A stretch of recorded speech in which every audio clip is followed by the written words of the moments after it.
Lord, I put everything in your hands today. My family, my health, my home, my security, my fears. You're the only one I trust with all I have and all I am. Amen.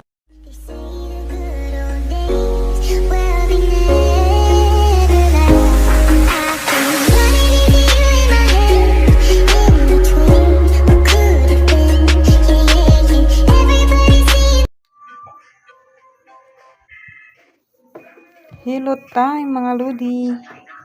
Sa mga bata nga dungulin.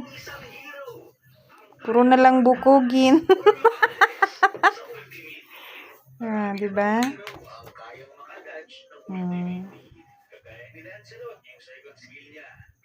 Tadlong, hindi ka mapapantuan ka.